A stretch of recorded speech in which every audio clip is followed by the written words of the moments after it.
Well done. Well stated, Alex. Good for you. Good, good. So are you, did you get your did you get your unemployment realigned? Is it happening again? Yeah, Good. yeah, got reinstated for that, and then got the financial aid or the stimulus, and Good. then Good. I still haven't got my vaccines yet, but I've been looking into it, and I know where to go, and I know, and I just had to text them. They put me on a schedule, and so now I'm on a schedule. Yeah, do it. Do it Yeah, and get it out of the way. It's done. It's done. yeah. 41% of America has got vaccinated. Man, you know, again, I was listening to Biden last night give a spiel based on the Floyd trial, and again, he is so dull. I just can't listen to him. I mean, I couldn't listen to the Swamp Thing because he was so evil and stupid. Well, Biden is not stupid. He's very smart, but God, is he dull. But what he's doing is just astonishing, man. Fucking guy is kicking ass left, right, and center. I'm so impressed with what he's doing. Yeah, right now I'll take Dole, honestly, compared to what we had. Oh, yeah. But again, he's doing such good things. It would be really nice if, I don't know, if he hired AOC to be his spokesperson or some shit, or got Kamala to do it. Kamala's a great speaker, right? She's inspiring, or shit, hire Obama to do his speech. That would be funny. I don't know who's the redhead lady who's his spokesperson right now, who's doing all the speeches. She's the press secretary. She's the press secretary. Yeah, she's dynamite, man. She's cool. She's really smart too, man. She takes no bullshit. She takes no bullshit. I mean, you got to be in that job. That's a hard job because she's basically filling in for the president, doing off his job. But she had, so she has to know everything and be on top of it. Compared to Sarah Huckabee Sanders, remember her? That horror of a human being. God, yeah. Anyway, are we rolling? Or are we not rolling yet? We're going now. Okay. So yeah, let's not do this. Let's not lapse into. Remember the Tiger Woods story with the Dalai Lama? I'm not sure. Yes, you do. We'll do it again anyway. So you know that Tiger Woods maintains that he's a Buddhist, yeah? Mm-hmm. Okay. Also, you're aware that that Tiger Woods got busted for infidelity about 4 or 5 years ago, right? And it was a big hue and a cry, yeah? So somebody asked the Dalai Lama what he thought about Tiger Woods. You know what the Dalai Lama said? Who's Tiger Woods? Yeah, exactly. It's good. So we start with this because you and I were lapsing into what so many of us do, which is we spend our lifespan with considerations what the masses are concerned with, right? So let's get back to one-on-one. Let's get back to the miracle of being an individual on planet Earth in the midst of eternity. Yes? Right? So I want to go back to our theme, along with Eckhart Tolle picking up the baton from Baba Ram Dass, Richard Albert, who picked up the baton from Hindus and Buddhists and Taoists who've been saying the same thing for, thousands of years. There is refuge in the now. Now, is there refuge in the now all the time? No. Sometimes nows suck. They do. Mm-hmm. There's no question about that. But most of the time, for at least people like you and I, blessed people, it's not 50-50. It's not 50 bad and 50 good. It's more like, 10% bad and 90% good. Yeah. Huh? Yeah.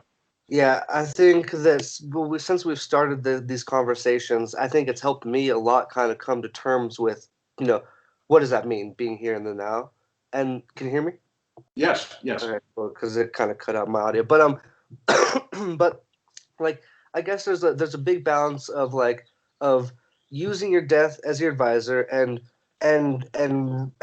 letting it kind of scare you into realizing this is all limited engagement, but then also not being so terrified that you can't appreciate the moments that are here now. If you spend too much time, worrying about it's not worry. It's a mirror. Again, at one point I'm paraphrasing it, but Don Juan said the art of the warrior is balancing the wonder of life with the terror of life. Yes? Yeah. Hi. Yeah. So We use death as the advisor, but we don't spend our days hand wringing over the fact that this limited engagement. If we view this as a puzzle instead of a punishment, you understand? Yeah? Right? What might we learn from this situation where we have this astonishing miracle of getting to know each other with the understanding that our knowing each other here is limited? Yeah? Yeah. Therefore, what should we do with each other? Yeah. Well, I mean, try to one just appreciate each other's, time. I think we spend a lot of time, just bitching and complaining and not being of service to each other, and Right. Or even to ourselves. Yeah. With the endless bitching. Again, Hakuin, that lovely Zen master from the 1700s in Japan, in one of his poems called Zazen Wazan, right, in praise of Zazen, at this moment, what is it that you lack?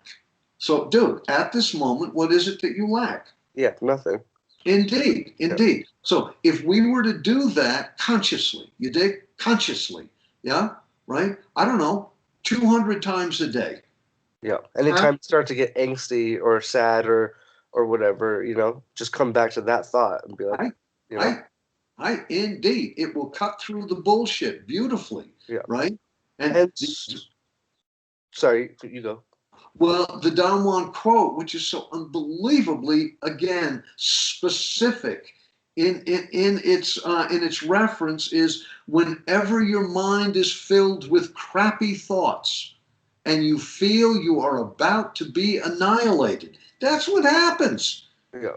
Something bad's going to happen to me. Something bad's going to. Well, the answer is that at a certain point, yes. At a certain point, some bad shit is going to happen. As Danny Glover said in Grand Canyon, you live long enough, right? Even if you live in affluence, some bad shit is going to happen to you. Given. That is a given. Yeah. Now, if you use your entire lifespan waiting for the bad stuff to happen with clenched fists and gritted teeth, right? That will be your life in eternity. Yeah. I mean, what do you think about that? Yeah. I mean, it seems like a waste of time, Let's get real. It is a waste of life. Yeah. Yeah. And so you've told me before that when you're using your death as your advisor and you get that feeling of scared, like, oh my God, that's real. Indeed. Yeah. Indeed. You shouldn't run from it, right? No, you should not. I'm sorry, you should not. Americana says, oh, quick, run and get some Botox. You understand what I'm saying? Right? No. We have to look at this and then, again, if we allow that the Buddhists and the Hindus might be right and the desert religions might be mistaken here, that we are actually here to learn. Well, that means that we are given, events to teach us stuff. So here we are, right? We do know that when people are benign and caring and loving and they interact with each other or other beings, life shines, man. It's fun. Yeah? Would you disagree with that? Not at all, no. Okay. And when people are shitty and fucked up and foul to each other and other beings, right? Life kind of sucks. Yes or no? Definitely. Right. So, 100%. What's the lesson there? Don't obviously don't be fucked up and cruel to other people and beings. I would say what about taking it one step further and saying, as in you do good because it feels good, to make then being of service part of your shtick. Yeah. What do you think? No, definitely. I think that's a much more than just ending it with, don't be an asshole. I think that's a good start, but there has to be follow through. There has to be some execution, or else it's kind of meaningless. Hi. Or at best, as you say, it is utilitarian in that you will save energy. Yeah. Because to be in worry, in amorphous worry all the time about the past and the future, is draining. It's so draining. Yes or no? Definitely. And so that kind of goes back to the question that I was just bringing up is, so you don't want to run from that gut wrenching fear that you get when you are faced with your death. You don't want to run away from it, but you don't also want to like for me, there'll be times where I'm going to bed and it'll start to come into my mind, and that's like the worst time because I'm like, literally just chilling, and that's like, I don't need to be thinking about it. And then I think about it, I'm like, oh, okay, it's real, and then I like, that's harder to go to bed, so it doesn't really serve me anything at that moment in time. It does not. You're absolutely right. But again, at a certain point, and we will do this, then we go into what beliefs am I holding that make me so terrified of death. And we can't just say, well, I won't be here. That's a given. All right. Again, if I am here and I have the option to go stay on Maui, right, and actually be able to afford it, right? I'm going. Yeah. Yeah, right? So, but that is because I know the beauty of Maui. Mm-hmm. Yeah. If somebody said, all right, Chris, would you do that with Tahiti? Well, I don't know Tahiti. Yeah. Yeah. But what I've heard is that Tahiti is just as beautiful as the Hawaiian Islands. Mm-hmm. Yeah. So I might do it. Yeah. I don't speak French, so it's a little bit difficult, but, and I do not speak Polynesian, which the Hawaiian language is based on, right? But again, if I'm told that I've got to leave Santa Fe and go live in the South Bronx, right? Yeah, I don't want to do that, right? So again, we do come back to what beliefs are we holding about death, yeah, that make it what Aldous Huxley called the essential horror. Yeah. One thing that I've been thinking about lately is one of the things that one of the beliefs I'm holding on to is attachments, and just how I know that I'm not like so attached to these things that I can't give them up, but it does bring me a lot of angst and fear to think that this will all be over, just that I won't be able to hold on to any of this. What if you get to go to Maui instead? It'd be cool, but another worry is that it won't be able to remember it. You forget all of this, and as soon as you go to Maui, this is kind of just gone. And that's almost like when you forget something. Like if I forget like an event that happened a few days ago, it's almost like it didn't exist because I have no recollection of it, and so that all of this is just gone, and okay, let's say that all of this is just gone, quote unquote, right? What's the lesson? No attachments, right? You have to be careful. That's part of it. That's part of it, certainly, and that is the third noble truth of Buddhism. Yeah, life is suffering. The second one is life is suffering because of our attachments, right? Mm-hmm. The third one is if we invest in detachment, right, then we will not be, again, crucified in that way. Yeah. All right. The fourth noble truth is that we do that through investing in the eightfold noble path of Buddhism with right livelihood and right thought and all that stuff. Right. Okay. So that's all very nice, pat answer. You dig? Right. But the real question that we need to go into, again, is that, for instance, when you have a dream at night and you're in the dream and it's a whole world and you may be falling in love, you may be in flight, you may be experiencing a new place, whatever it may be, right? And then when you wake up, right, do you lament the loss of that dream? Well, I'm pretty good at remember my dreams, but I was thinking about that. One thing is the total ability to, once I'm in my dream state, not have any consciousness of the real world, that I was existing in this life, Right. The real world, quote unquote, right? Right. Exactly. Yeah. Right. Yeah. Right. The waking world, maybe you could say. The waking world is a much better way of putting it, dude. And please allow yourself to use that reference instead of the real world, because obviously, since we're only here for a little amount of time, let's just say in terms of the duration of the river of stars, the Milky Way galaxy, clearly all of this is a dream. Yes? Right. Now so we go, well, therefore it's unimportant. Right? Well, it can be a dream and still be important. No, I agree. Yeah, and And again, based on this being a a universe city, planet Earth, right? If we have any intelligence and we see the suffering, we see the limited engagement, we see that we do not know what is happening all around this event. Yeah, clearly, what is the lesson or lessons? You're right. Detachment is one of them, but detachment can turn into not giving a shit too, yeah, right? What yeah. about So that? so you definitely, I mean, not the polar opposite of not giving a shit, but more than that. You have to appreciate, take it, appreciate the time that you have here at least, take advantage of the what we Well, do have. in terms of again something making sense, does that make sense? Just which part? Just appreciating the time that you have while you're here. Yeah, yeah, and actually living the time that you have, as opposed to being in umbrage, despair, and hand wringing for the entire time you're here. Yeah, exactly. Especially if you know that it's all going to be gone at some point. Hi, hi. Yeah. That is why you use death as the advisor, right? Is it scary? Yes. Does it scare me? Yes. Yeah.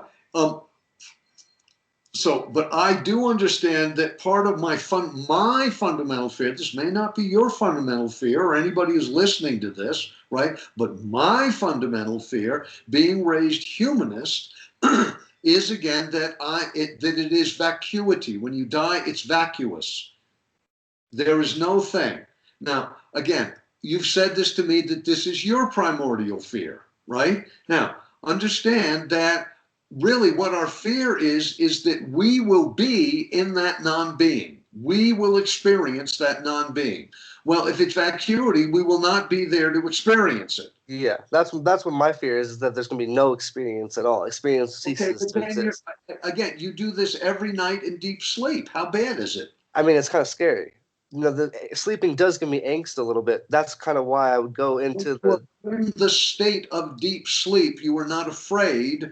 In the state of deep sleep, you are not experiencing deep sleep. You are in that place of vacuity. You do it every single night, I, right? yeah, Now, going to sleep is not the same as being in deep sleep. yeah, definitely. And when I'm in deep sleep, I'm obviously not scared. But Hi.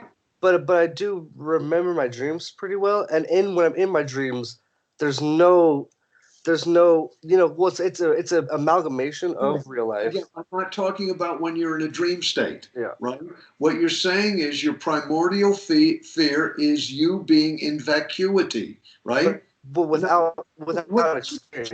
wait a second and take it a little bit further than you have, okay? Because, dude, you are not yet at bedrock with this consideration. You are not. So let's just say, okay, you get to be in the middle of emptiness, vacuity, Yeah, right? Is there anything in there to hurt you?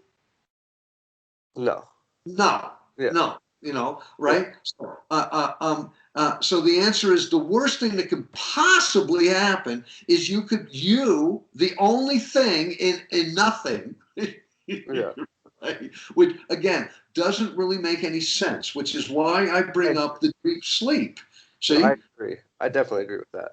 and again, when you are in deep sleep, there is no sense of terror or ouch or it's wrong or right or any of that kind of stuff. It is truly a non-state, you Yeah, know. So let's say that is the greatest fear is what actually happens. Now we don't know. We don't know, yeah, right?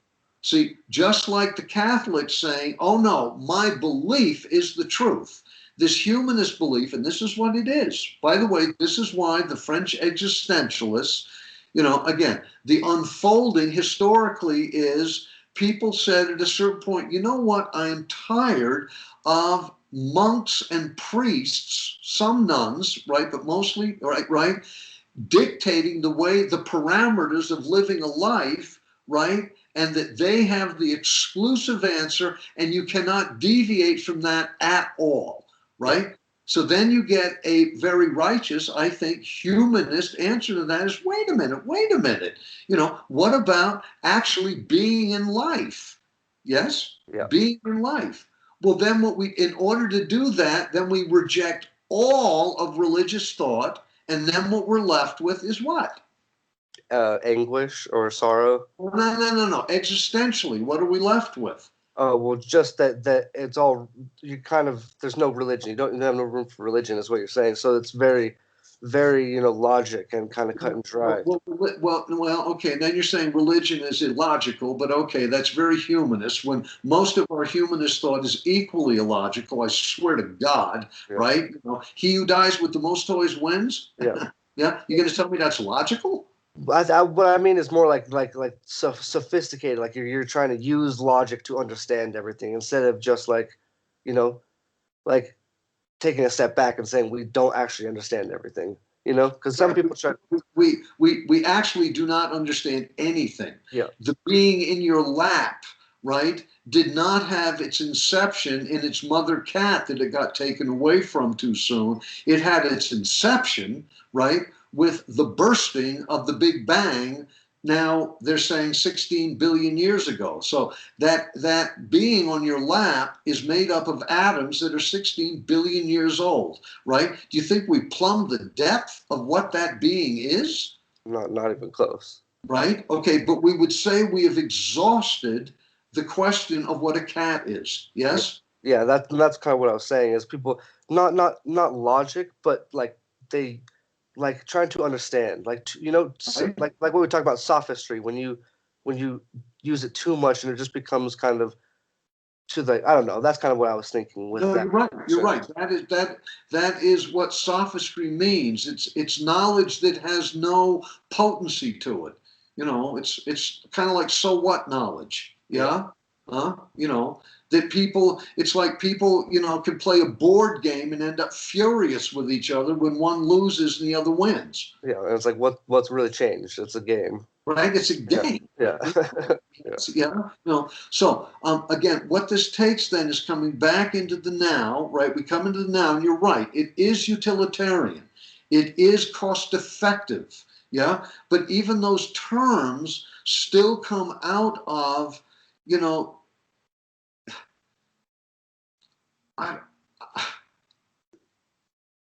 this coloring all of life with gray paint or something. It's, there's no wonder in any of that. So when we come back into the now, what then do we do in the now? What do we do to make it efficacious, to make it of value? What do we do in the now? Yes? Along with saving energy. You're right, and even gaining energy, because that happens. That is the damnedest thing. Yes? But then we can take up deeper considerations. You understand? In the now, pointedly. Yes? And this is where things like Zen Koan comes into play, because they present us with questions that we cannot answer superficially. You really have to delve into it and use your now kind of with pointedly. Yeah, exactly. Yeah.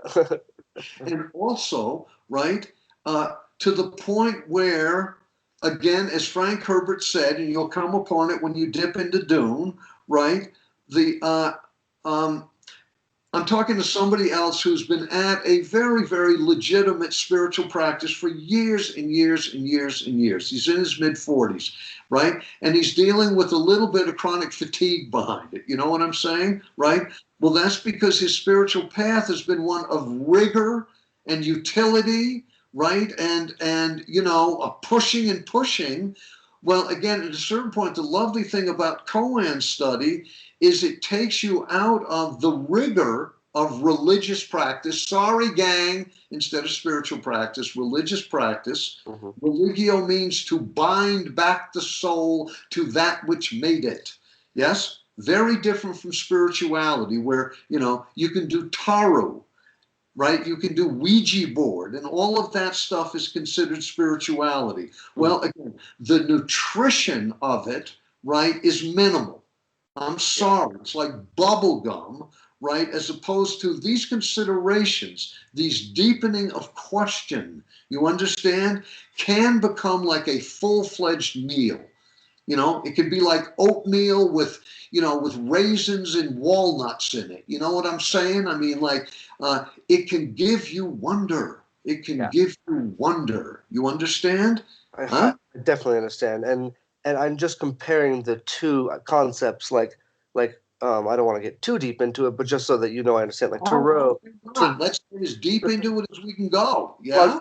well, just a comparison. Like Thoreau, obviously, is depending on who you're talking to, is pretty superficial and only can do so much. What it can maybe predict your future at the most, or maybe predict your future, but that is not going to produce the same effect as what you're saying, binding back with what created us to try to not even understand what it is, but to contemplate that we are part of this reality and what the At implications of a that. certain point, you see, our pat answer is that we are a part of this. You understand, right? I maintain now that we are not part of this, we are all of this, and it's a paradox. Yeah. That yup is way too fast. Remember, I want you to say, you know what, Chris? I hear you talking, but I think that's bullshit. And then I want you to go into why you think it's bullshit. You see, right? Yeah. C.S. Lewis says at one point, God is at the center, not some of him in one place and some in another, but all of him in each place. Yeah. So let's take air, for instance, which again, we cannot touch. The closest we can get to feeling air is when air is compromised by wind. Or maybe when we have a lack of it from running exercise, like being out of breath. No, but then we're not experiencing air, we're experiencing the lack of lack of air. Yeah. Yeah. which dude is not the same thing. Yeah. Right? Um, but again, I mean, Yeah. what do you make of that? What do you make of that statement, right? You know, even you know, I understand that, like me, you were raised humanistically. You know, I do acknowledge finally, and it took years, right?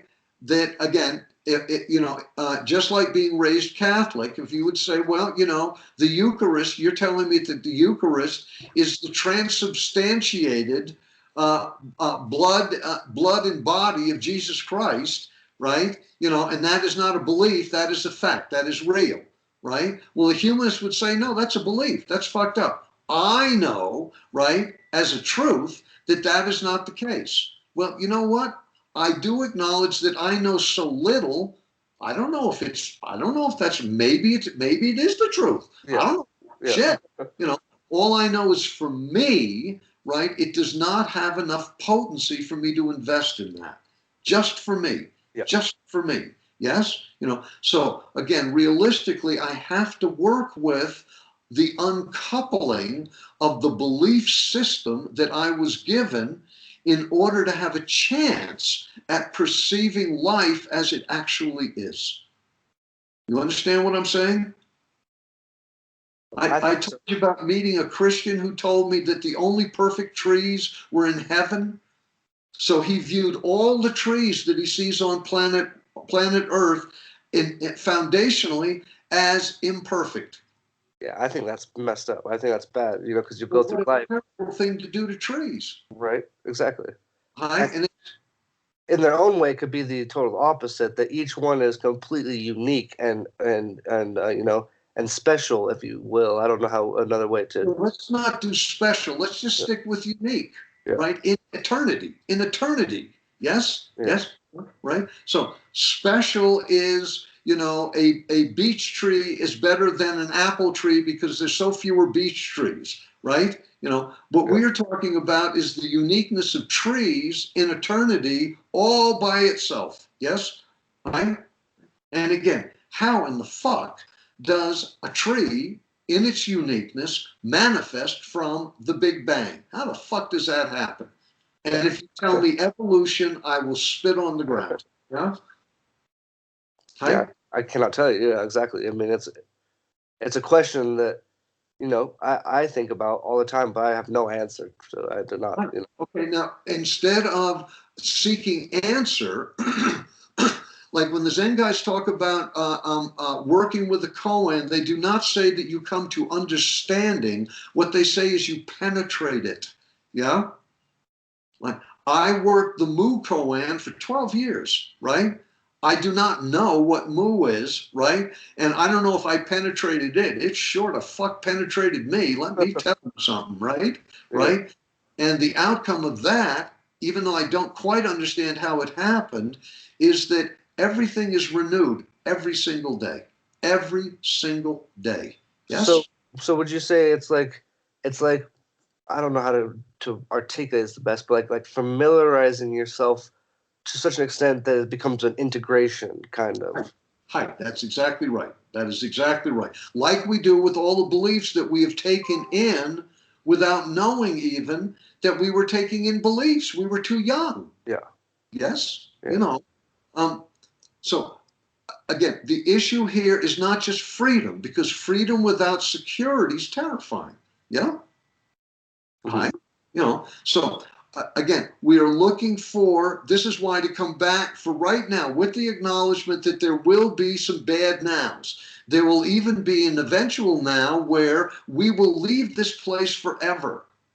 And whether we go to a heaven or whether we reincarnate as a whole other being, right? Either way, we will never be here again. Ever. Mhm. Ever. So, with that acknowledgement, we can do two things with that. We can wring our hands and talk about God being out to get us and how fucked up that is, right? Or we can say, with this as a given, what is the best way that I can use this? What's the best way? Just wait a second. Just 'cause it's super loud, it'll cut through the audio. But I think just obviously, I think this might be even an understatement, but appreciate what you have. Take advantage, not take advantage, but utilize what to the to. I mean, but what does utilize mean? Not just use it. Hi, well done, well done, Yeah. well done. Now, utilize, we're back again into efficiency and doing, Yeah. but what we're talking about is settling into being. Yeah, and it's not just appreciating. It's like it's like I'm trying to find. I'm gonna think of a way to describe it, but it is like learning to rejoice in the fact that things are here, kind of. That things are. Just learning to rejoice in the fact that things are. I don't know how to. If our dread is vacuity, look, Yeah. if we are convinced of the fact as humanists that we are surrounded by vacuity, look what we have been given. You understand? Yeah? Right? I'm just thinking about TV. Like, one thing that I come back to is, like, I've always come back to. I don't know why, and I always say it to other people. No one really gets the comparison. So maybe it's just something unique to me, unique to myself. But like, I compare it to like a TV show that I really like. That then near the end, and I get to the stop, like, oh, it's gonna be done, and I'm like, crap, I can never rewatch this TV show for the first time. My experience with this is going to be completed, and it's going to be over. And As that's kind of as a freshness. and one as a freshman, yeah, as a freshness for sure. But yeah, as a one unique time, as a one unique experience. I can never go back and restart that. It's going to be over, and now I can rewatch it, but I've already seen it. Or No, it won't be the same. You're right. It will not be yeah. the same. It will not. It will not have that freshness. Yes, Yeah. that intrigue of adventure. Yes or no? Yeah. Right. And so it's just the thought of knowing that it will be over, and you will not be able to reattain that anymore. That this right here will all cease to be at some point, and I will have to go on to the next thing. And regardless of what that is, I think the fear of not having this attachment, that all the stuff that I've grown to be attached to, is where a lot of the fear or yeah, the angst or whatever comes from. But the fear is based on an assumption that when you die, you won't remember any of this. I don't know if that's true. Yeah. I don't know if that's true. We don't know. That's the whole thing. So again, I told you that the only mistake that I've actually heard Krishnamurti say, a blatant mistake, some of his stuff is a little bit iffy, but this is actually wrong. What he said was wrong, which is like so novel with Krishnamurti. I was amazed by it. But and it's because, again, he was allowing his own subjectivity to overwhelm objectivity. So he says, we do not fear the unknown. We fear the knowns that we place on the unknown. Now, he's wrong. We are terrified of the unknown. Yeah? We are. Yeah. So, therefore, the knowns that we put on the unknown in an attempt to make it known are foundationally fear-based. So the ideas that we're going to come up with are going to be scary. Yeah. No one ever says. Well, I mean, I guess people do say this in religions, but you don't hear a lot of just the general public say, "Oh, I'm going to go to a ski resort and chill with babes. I have 1,000 babes waiting for me at some ski resort when I die, and I'm just going to go skiing for the rest of my life with a bunch of babes." You know, you don't just hear that for the rest of eternity. Yeah.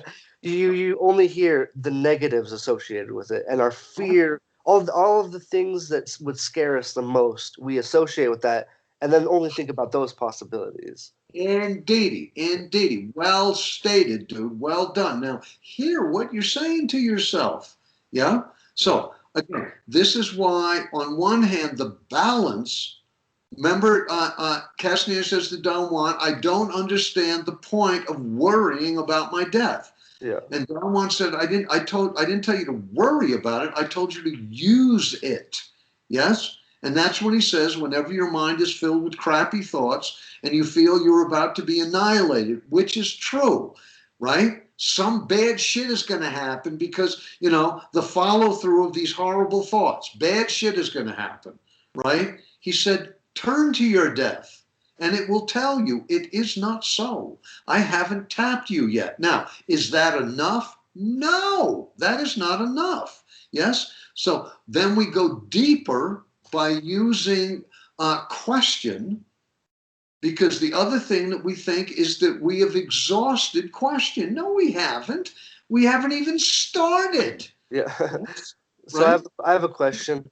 As a thought process, and I think I can see some things that might be wrong with this, but as a thought process, do you think it might be good to explore, like, say for like a month, just be like, I'm gonna only explore the most positive ideas I could have for an afterlife, Shambhala, and I think that's not a bad idea. As long as you understand, then what will happen is you will come up with the understanding that these are ideas, they're not truths. Yes? yeah, Yeah? yeah. Huh? And we never settle. Maybe, like, I'll go back to, maybe if you're in a religion, you do have comes to settle this, but most people don't seem to settle on the best outcomes. It usually settles on the darkest of the outcomes. Right. This is because Krishnamurti was halfway right, that, again, we are afraid of the unknown. Therefore, the knowns that we place on it in an attempt to make it known, yes, right, are fear-based foundationally. Yeah? Again, if you left here and you did have memory of being here, right, and you went to a place where there was no more taxes and no COVID, right, and I don't know, maybe you do get to hang out with a whole bunch of different kinds of beings, some of whom have wings. Shit, I don't know. I don't know. But if I consider that, how bad would that be? Yeah, it not fixes, but it alleviates a lot of those problems that you associate with those coming death and at the afterlife. This is why the humanists say that religious people are weak, right? Unlike me, and I'm strong. Yeah, I don't need that illusion. Oh yeah. Then why are you terrified of life? Yes. Yeah. Why do you piss and moan about this gift that is going to happen for Alex and Chris once in forever, once in everywhere? Yeah. This is real. This is true. This is not an idea. This is a fact. Yes? So again, to have this, if we base value on a thing being rare, how about once in eternity? How much rarer can it get? Exactly. Yeah. It's like Lives, dude. That is our as they are presented to us, not knowing where we were before, not knowing where we'll be after. This is the existential situation that we are actually in. This is real. Yeah. Equally, because of the body separating you from all other sentient life and insentient life, like my sofa. You know what I'm saying? Right? The fact is, as a truth, that this was given to you alone. Just you. Just you, Alex. You've been given eternity, dude.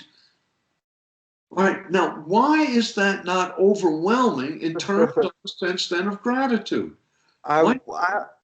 I I think what I was doing is I was comparing myself to other people, and when I was thinking about that. Mhm. But I think that for me personally, I think that uh, I don't know. I think that I'm really good at being by myself and utilizing the time that I have at being. And I think there were times in my life when I was younger where I spent a lot of time hanging out with other people, and so it was not a lot of time spent in my own mind and my own body.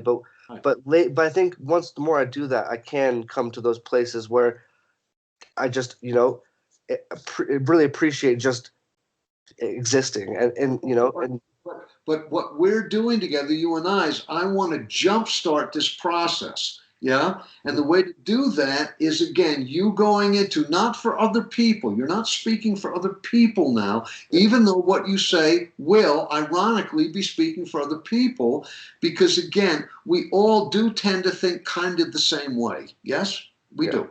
We do. Yeah. Right. And that is also absolutely not the case. It's so paradoxical. Yeah. Yeah. But that being said, the way to jumpstart this, so this is not, again, an engaging idea, but becomes a living truth, which is where you gain nourishment from it. Yes? Mhm. Nourishment. Like the Zen guys say, a picture of food will not satisfy your hunger. Yeah? An idea will not satisfy your fear as opposed to a truth that counters your fear. You understand? So this is why the way to go into this stuff is to acknowledge the specificity of your fears or your exceptions. Yeah, I guess so. Like you saying to me a couple of weeks ago, Chris, I do understand about being in the now, the utility of it, the energy that's there, right?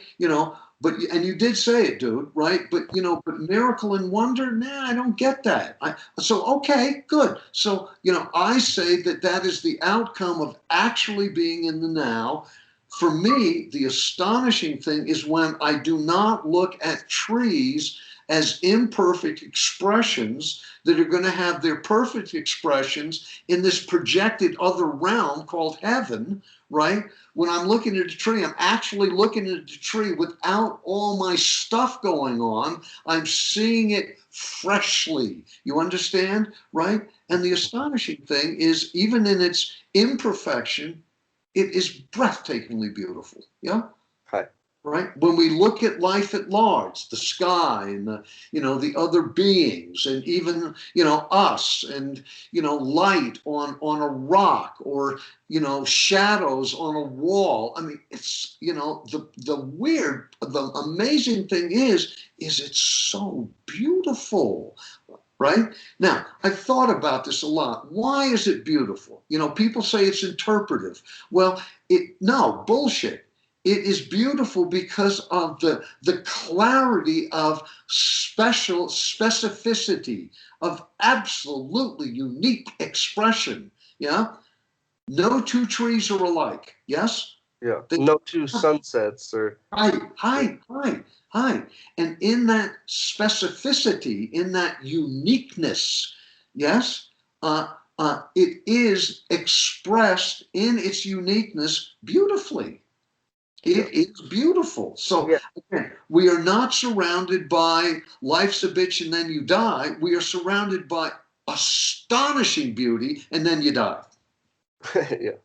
And I Yeah. think with a with like a sunset for instance, when someone's experienced a sunset and they're saying, "Oh, this is so beautiful. This is like an amazing experience," and they're really enjoying the moment, I think subconsciously they know it's because it's a unique moment in time and it's going to go away in a moment. And that moment, at least that sunset, that specific That's sunset. part of it. That is certainly part of it. That is part of it. The other part of it is it really is for you alone, just you. The paradox is it is just for me too. That's the paradox. It is paradoxically for the cat on your lap. Yes. Yeah. Yeah. It is paradoxically for a group of ravens fucking around with each other, riding the thermals up in the sky, just having a blast. And they are having a blast. They are doing it not to hunt, right? They're doing it to fuck around. They're having fun. Yeah. Yes? And to view them having fun, once again, in the uniqueness of that expression, right, is beautiful. It's beautiful. Would you disagree with that? Yeah, I think it's beautiful for so many layers too. It has a bunch of layers onto it. Yes, it's a bunch of, well done. It has a bunch of layers. Well, it is the same thing with our consideration of death. It is the same thing with our consideration of life. This goes back again to Don Juan when Castaneda says, I thought you didn't want me to have any ideas. And Don Juan says, no, I didn't say that. What I said was, I do not want you to have convenient, meaning conventional ideas, right? Because in that we stop questioning, you see? We feel that we have exhausted the question of what we are. Well, Chris, I'm a human being. There, we're done. No, we're not. Yeah, I mean, what does that mean? Yeah, just thinking about just how impossible it is to be here, and and well done. Impossible. This shit is impossible. It makes no sense, Indeed. But really, not just that it doesn't make any sense. The fact is, it's impossible. Yeah. It is fucking impossible for everything to articulate with this unbelievable, again, the word, it's a $5 word, but it needs to be used. Specificity. My sofa is not my computer. My computer is not my toenail. You dig? My toenail is not the tissue sticking out of the tissue box. This unbelievably specific articulation. Yeah? Where all these differences are emphatically different, yes? Yet they coexist. And they're all made out of the same stuff. Right. Stardust. Yeah, like that goes kind of, well, I guess for our humanist teachings or ideas, it goes against everything we've been taught regarding that. Like you shouldn't, like a machine would never just work by throwing it on the ground. You have to set this machine up and work. And if like it's basically magic is kind of what I'm getting at. Like if according to the humanist perspective, this should all just be magic, None of it goes against everything we've been taught about how things should work and be, yet we're here right now, Like just the laws of But humanism would say, well, we're here because of evolution, and then we take it no further. But I mean, now again, I suspect that is the case. However, right, what the fuck are we talking about? What we're talking about with that one word, whitewashing everything. Okay, there's no more question. There's no more question about how over 16 billion years, right, a number of atoms that come out of the Big Bang, become a lima bean. Yeah, and then a little frog, a tadpole, apparently becomes a monkey, which becomes a person, and how that process changes, over time is so small that like almost you would never be able to observe it. But then you go to such fundamentally different expressions of those same little pieces of atoms and stuff, and how it seems like it shouldn't happen, like it. Even say, well done, Howard. Well done. It's fucking impossible. It really is impossible. Now, again, after all these years of India and a life now, over 50 years of religious endeavor, you understand, right? As Dogen said, I return empty-handed. I have learned only a degree of tenderness. You dig? Right?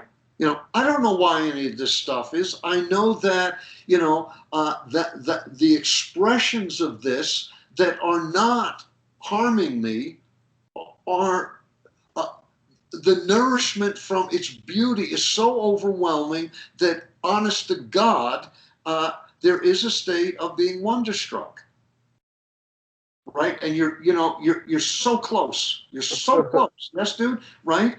So understand, this is not about petty answer. This is about deepening profound question. You understand? Right? The difference between these two things. Yes? Yeah. Right? And one will bring you no nourishment because, again, the answers are fear-based. The other will bring you endless nourishment in the questioning of it. Yeah, what the fuck is up with fingernails? Yeah, how is that possible? How can and why did it happen? Well, it happened actually to protect the tips of our fingers. Yes? Yeah? Okay, so how did that happen over 16 billion years? Well, it's evolution, dude. How can you be so stupid, right? It's evolution. People even really argue intelligent design, and they have some pretty good points behind it. So it becomes, to a degree, a belief system. Even if you say evolution, it's still a belief system to a degree, And the thing I so love about astrophysicists is that at least they have the humility to say, this is a theory. We don't know if it's true. Yeah. We think it, but we don't. It's not the truth. It's as close as we can get at this point to the truth. Yeah. Yes? Right? Well, again, this is why, by the way, that Nobel Prize winning astrophysicist David Bohm and Krishnamurti, who is one of the most clarified mystics of the 20th century, so appreciated each other's company because they could take questioning to such a depth that there was nourishment. Yeah. Yes? Yeah, and they thought so similarly, but from different points of view. They were seeing such different ways of approaching it, but the same outcomes, Right, and the same thrill. Yeah. Yes? I mean, Bohm, as an astrophysicist, like Carl Sagan, was thrilled by the mystery of life. Yeah? Krishnamurti, thrilled by the question of life. Yes? Yeah. Huh? Wall Street broker, not so much. Sorry, dudes, not so much. Now, does that mean that you can't be a Wall Street broker and be thrilled by the mystery of being alive? Of course you can. Right? Can you live in Compton and be thrilled by the wonder of life? Of course you can. Right? The outcome of that is that you may want to be of more service in Compton, and you may want to take some of your earnings from being a Wall Street broker, right, and helping some people in Compton. Yeah, it's better than the opposition of the person who says a tree isn't even a real tree until I get to heaven. So nothing is perfect. Yeah, isn't perfect. So then what about the ghettos and all those places? How are they ever going to be able to rationalize or come to terms or balance out those things, the really darker, harsher, or more intense parts of life? If a tree is imperfect, what about the things that are really imperfect? Like the actions. Again, I would say that in this realm, we talk about the human dilemma and human suffering and human inequality and all that kind of stuff. And you know me well enough to know that I also include all the species on planet Earth. All of them. What's up with the fact that only 1 in 1,000 baby turtles make it from them being hatched from an egg in the sand to the surf where they're only relatively safe? And what the fuck is up with that? And they tell you that you're not really supposed to interact or you're not supposed to help them. They say let nature take its course. That's just utter bullshit. That's utter bullshit. Yeah. A beautiful cat, by the way. What a beautiful cat. I know, such a beautiful cat. But I mean, I agree too, because last night helping the other cat give birth, there were times where I helped it a little bit. And people would say let nature run its course, but it's like, no, you can actually be of service. You see, we are still separate from nature. You see what I mean? Right? Yeah. No, we're not. Yeah. We're fundamentally part of nature too. We are just not that alone. We're just, even when we are in solitude, again, right now, with your mom out walking the dogs, there's no human beings in your apartment except for me and 2D. Yes? Right? But again, let's just dismiss me. Are you alone? Yeah, no, not at all. Not at all. Now, again, if we treat all the other beings as substandard to us, then the nourishment that we get from being in the company with that cat is going to be less than being in the company of another human being, Yeah. right? Well, do you really think that we have questioned this conviction through to the depth that it needs to be taken to? Yeah, not at all. And like I think like just this is I don't know if this is not necessarily the right answer for all this, but I think like just with this cat, like it likes to talk. It's very vocal, and a lot of people I don't think would have the same understanding. They'd be like, oh, this cat's annoying. Oh, it's just whining all the time. Like, what do I? It's broken, or what does it want? And like instead of looking at like it's another living creature who's just telling you that it's Expressing talking to you. itself. Yes, expressing itself. Yeah. Um, Same with both Risu and Big Boy. They are talkers, and I think in parts because I talk to them. Yeah, So, yeah. And they have a range of different expressions. Does your cat, when your cat is displeased with something, do that with his paw? I don't know. I've never seen it, but I'm sure they'll do it. Both Risu and Big Boy do that. Like if I put down a treat for them and they don't like it, they look at it and they go, nope, and they walk away. Yeah. Well, That's great. that's almost human, where we go, Yeah. man, fuck that, right? Tell it to the hand. Tell it to the hand. It's very similar, yes.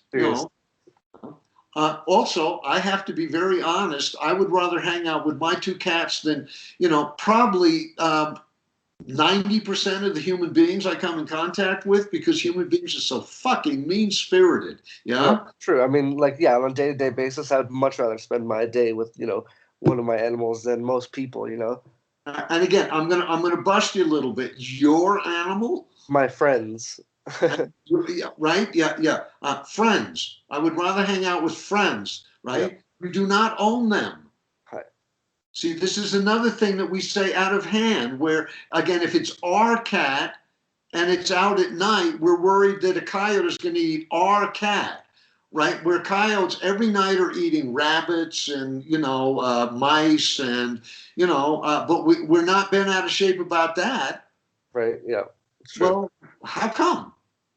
Because they're not ours. They're not, They're not ours. They're not ours. Yeah. Yes? Yeah. It's a little peculiar, don't you think? Definitely. So this question, have we taken it to the depth that maybe we need to take it to? Yes? Right? Yeah. We have not. Yeah, hi. So, and this is the sneakiness of the Zen masters with the Zen riddles. Yeah, all things return to the one. By the way, I really do think if you would take on the koan, that when you find yourself in fear of the future of death, if you will go into the koan, stay with the koan, chew on it for a while, dude, of show me your original face even before your parents bore you, okay? Yeah, show me your original face even before your parents. Yeah. What were you before you were here, Alex? See? Yeah. It's the same question, is it not? Yeah. However, you made it to here, so it's okay. Yeah. Say to me, do you believe in heaven and stuff like that? I say, I don't know. But all I do know is the last time I wasn't here, I ended up here. Yeah. And like that way too fast. Yeah. Well, what do you I make was just bringing the cats into life, it was like seeing them like they were. It was like they had just made a journey, like they had just made a journey and they were, they made it, like they like it's like they might not live if one of the kittens might die and not make it to this realm, but that's almost like that it doesn't mean that he's just never ever going to cease to exist. Maybe there's some form of existing. That's a good start, but also let's start with, again, if the fear is in death, the foundational, the essential horror, as Aldous Huxley says, right, is that we are then vacuous. Yeah? Well, again, if that is the case, then we came out of vacuity, yet we ended up with this astonishing expression of uniqueness and specificity, as did the cat, as did the kittens, right? So with that as a reference, right? And let's say it is vacuous. My God, look, and we are told something cannot come out of nothing, right? Well, right. Exactly. that's another idea. Apparently, that is not the case based on humanistic conviction that we are surrounded by vacuity. Well, if that's the case, look at what happens when we came out of vacuity to be here. I mean, it reminds me like of like a like a space, like a travel through space, like like I don't think that I'm just shooting ideas. I don't think that necessarily that it is vacuity. I'm not saying I don't think it is vacuity. Let's just say it is. Okay, right? What if for like a small moment, it's literally you traveling through that vacuity to get from one point to the other? Like that. I don't know. That like. Okay, but again, if let's just say that you're not going to look at the impending vacuity of death, but go back in to look at the vacuity of pre-birth. Yes? Yeah. What was the outcome of being in that state now? Just that you're here. It was just that you're here.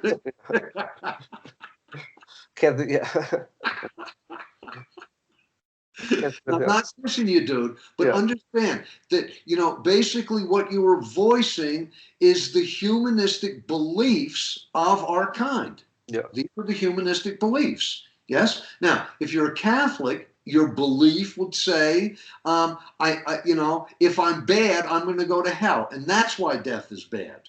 Yes. Isn't it worthy of note that even with the religious people, right, everybody's afraid to die. Everybody's afraid to die, right? So why is that? Because each one of us is holding actually our own belief about what happens when we die, regardless of the belief that we subscribe to, right, with a whole bunch of us in one given expression: religion, humanism, Buddhism, Catholicism, blah, blah, blah, blah, blah. You know what I'm saying, right? Well, if the religious people really knew the truth of the fact that if they've been good, they're going to hit the penthouse when they leave here. No more taxes, and if you want 72 virgins, I guess you get 72 virgins. I don't know, right? Why anybody would want 72 virgins is way beyond my understanding, but so be it, right? Let's just say for a second that maybe that's the case. Yes, based on the fact that you already manifested out of vacuity into something that is clearly not vacuous.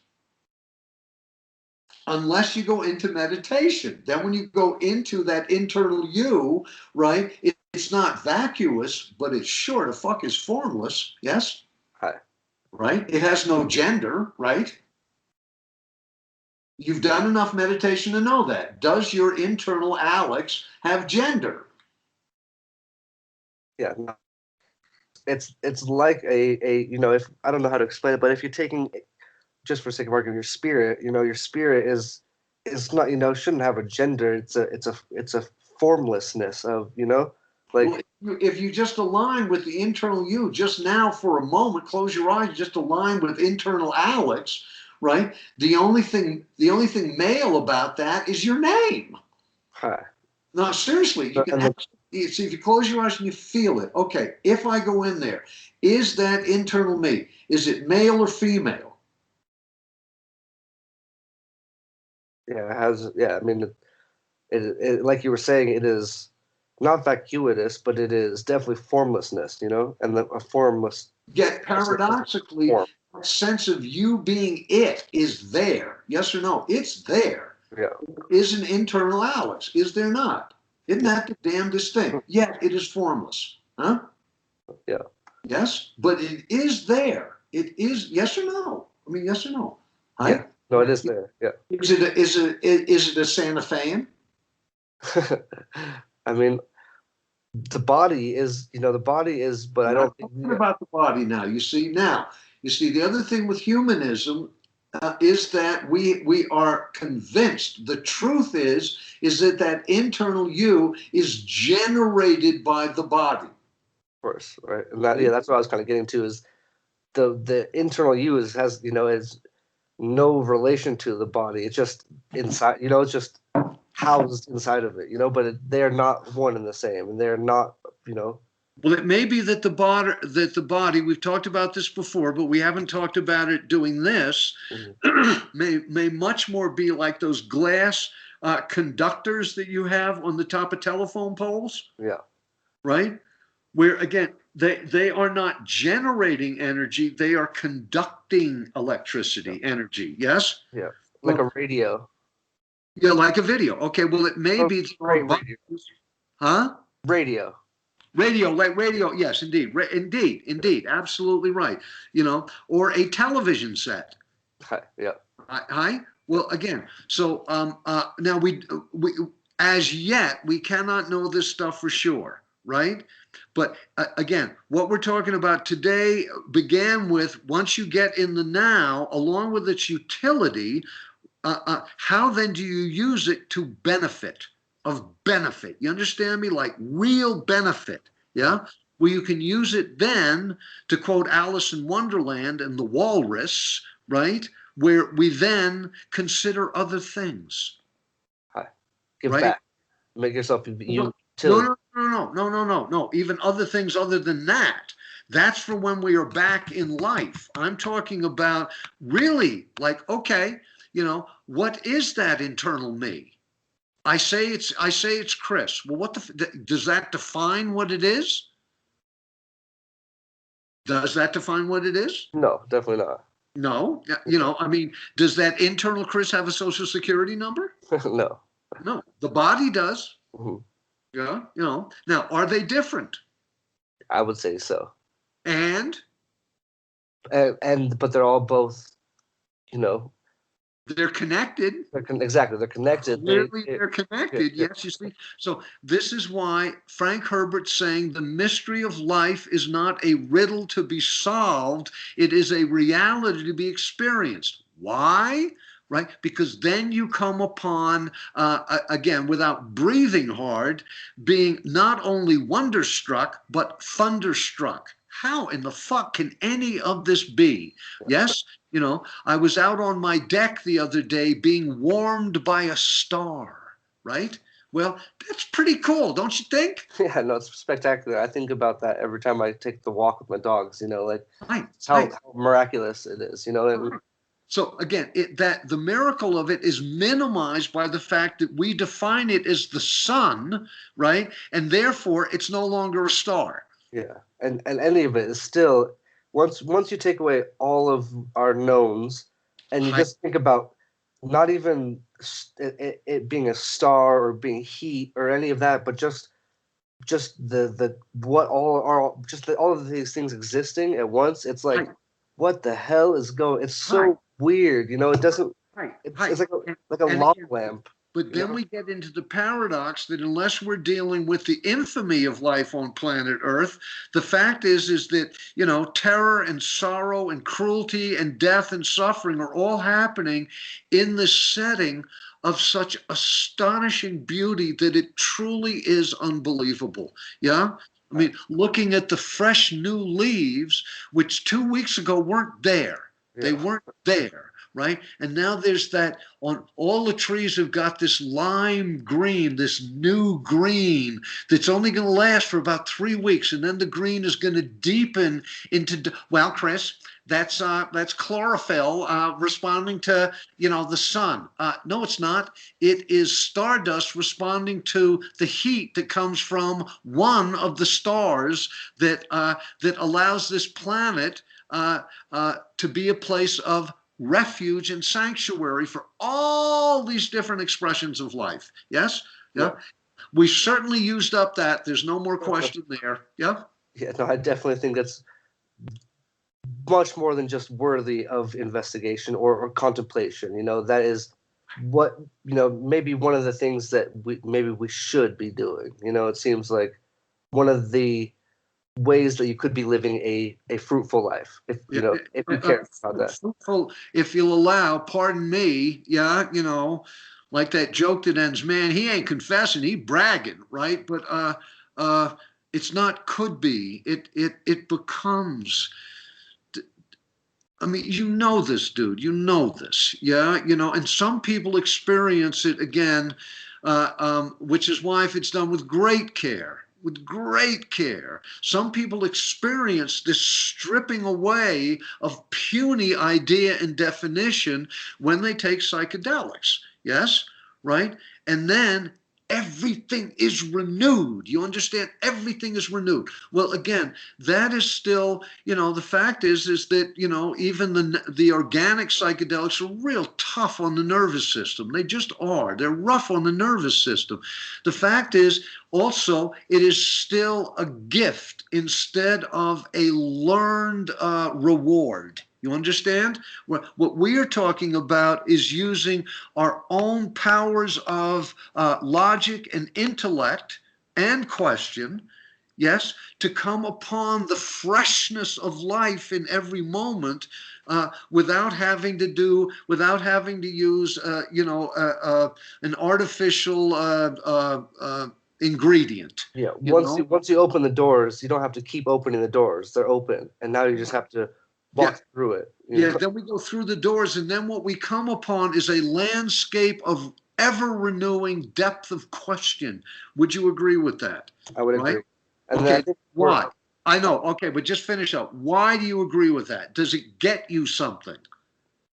The ever-renewing question. Yes. Yeah. Does it gain you something? Yes, because like we've been talking about, trying to understand it, it can.